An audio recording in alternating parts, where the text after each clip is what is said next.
So, und die sind nicht einfach reingesteckt.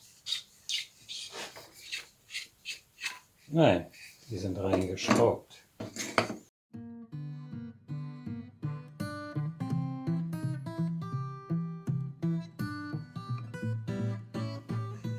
Dieses mit Blech beschlagene Holzteil. Wenn das gut drauf steckt, ja, steckt, dann versuche ich es jetzt mal zu reinigen.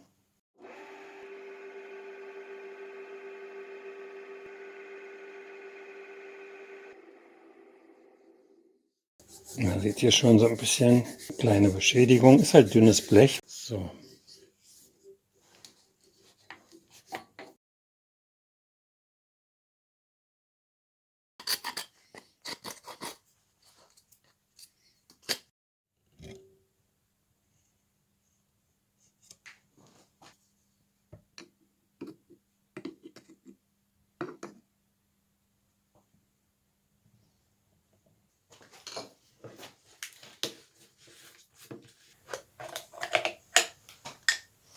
So, jetzt wird das Kreuz verleimt und ich mache es mir nur ein bisschen leicht. Ich nehme den Fischleim hier, weil ich heute keinen Leim warm gemacht habe und es würde jetzt erst noch eine Stunde dauern, bis der wieder verarbeitungsfähig ist.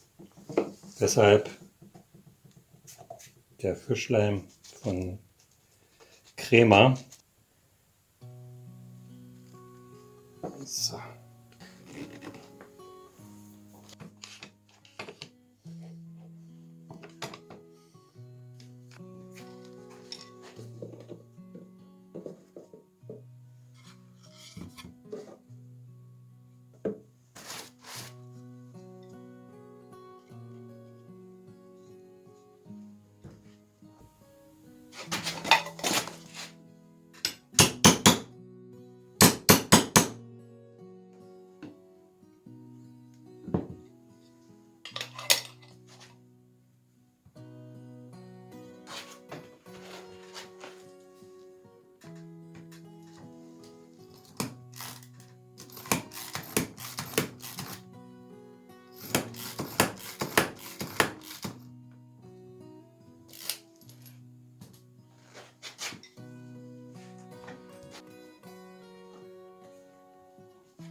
So, nicht zu viel und nicht zu wenig, sondern genau das richtige Maß finden.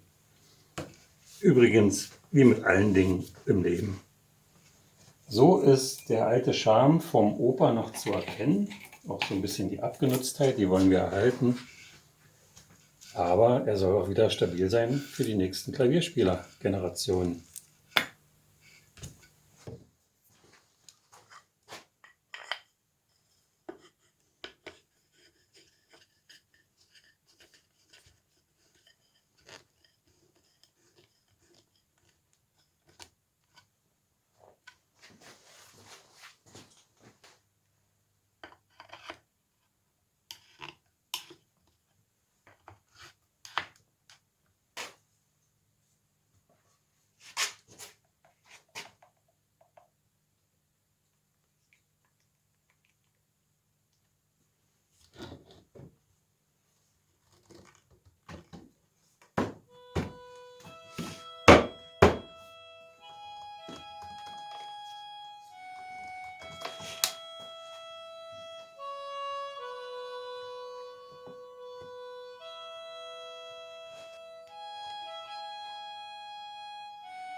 Lasst diesem Video einen Daumen nach oben da und vergesst diesen Kanal auf jeden Fall nicht zu abonnieren.